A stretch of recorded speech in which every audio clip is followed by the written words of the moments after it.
RPMA technology coming to Europe in 2017. RPMA, Random Phase Multiple Access, LPWAN, Low Power Wide Area Network, technology was designed from the bottom up to optimize wide area connectivity for machine-to-machine and Internet of Things, M2M and IoT, devices. It was created by IJU, who have deployed an RPMA public network in the US that currently covers more than 30 metro markets. It's scheduled to serve over 100 by the end of 2017, making it the world's largest IoT dedicated network. Partners are currently operating 38 similar networks in Europe and other countries. The functionality is impressive. It has to be because LPWANs are one of the foundations that underpin the IoT, and there are several low-power competing technologies, each of which will involve a trade-off, for example between range, data rate, frequency, channel bandwidth, and power consumption, says Bob Emerso, freelance writer and IoT industry observer. Vendors are therefore vying for position in what is set to be a highly competitive environment. ABI Research estimates that by 2021 the number of LPWAN connections, excluding legacy cellular technologies, will reach between 400 and 500 million worldwide.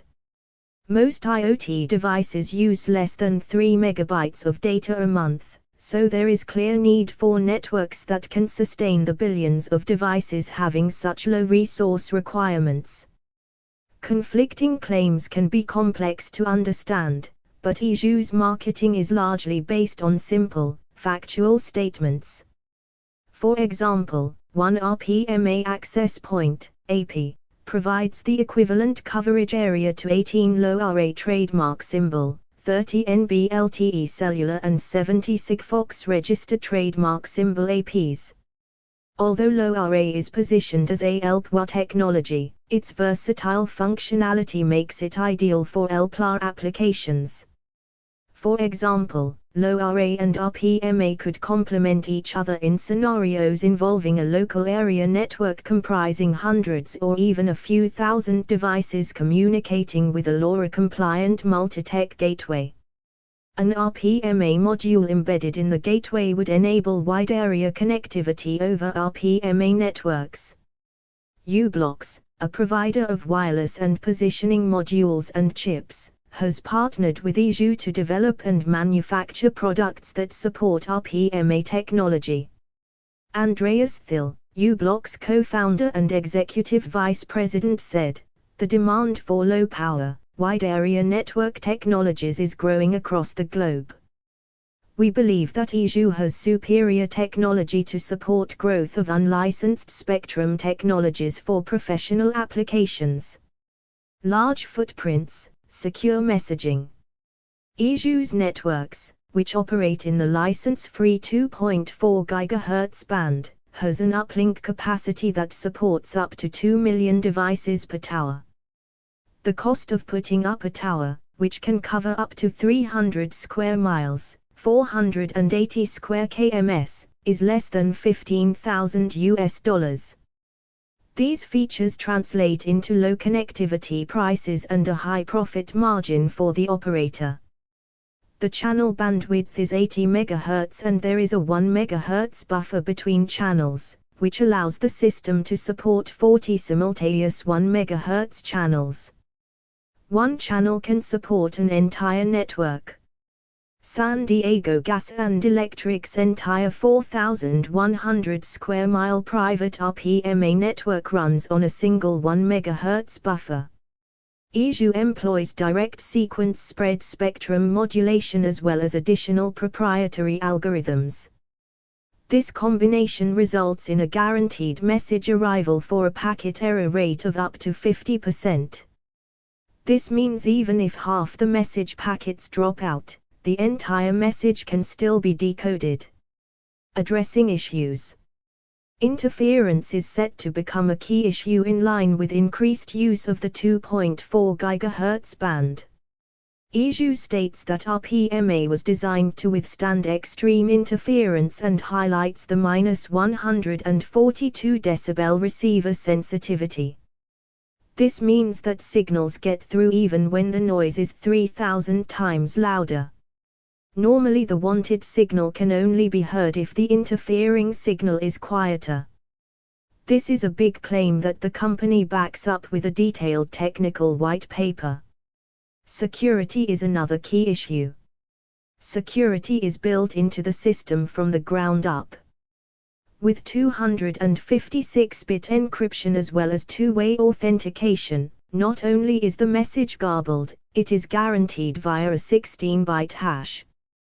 What this kind of hash means is that there is only a 1 in 2256 chance of someone randomly guessing the signature. And once again there is a detailed technical white paper on this topic. A future-proof design. Nobody knows how many connected devices will be deployed by 2020. Earlier predictions were unrealistic and there are wide variations.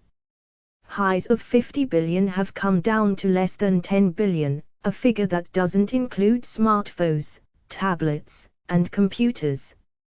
However, it's clear that the world is entering a new era, where the economic and political importance of cities is growing rapidly, and it is in smarter cities where the most critical decisions and actions relating to resource consumption and carbon emissions will be taken.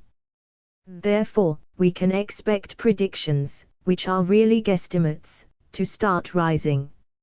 In turn, this indicates the need for IoT-centric networks that are cost-effective now, not over-engineered, that will scale massively, and that won't need replacing in 20 years' time. ISU has created a communications technology and is deploying networks that match those demanding criteria. That is their marketing pitch, but does it resonate with the solution providers? Do they see RPMA as a way of future-proofing their systems? And how are they responding to alarming environmental issues like pollution in cities? At the Smart Cities Summit that took place at the end of December in Boston, ISU demonstrated an environmental monitoring solution that integrated its network technology with LPWAN's RPMA-enabled Plug and Sense device that collects information on pollution levels with PTC's ThingWorx analytics platform that provides automated predictive modeling. David Gaskin, LPWAN's CTO, said, LPWAN technologies make IoT solutions affordable for rising markets like environmental monitoring, agriculture or asset tracking. In fact, LPWAN technologies like RPMA facilitate not only a huge number of connections, but also massive access to information that is accelerating new sharing economies and business models that will shape the IoT market of the future. Conclusions. There is a lot to like about this technology. It has the requisite functionality, which includes more than 20 years of battery life for some connected devices, adaptive data rates that help minimize transmit times, and unlike LPIoT, also known as LPLTE, RPMA devices do not require certification by carriers.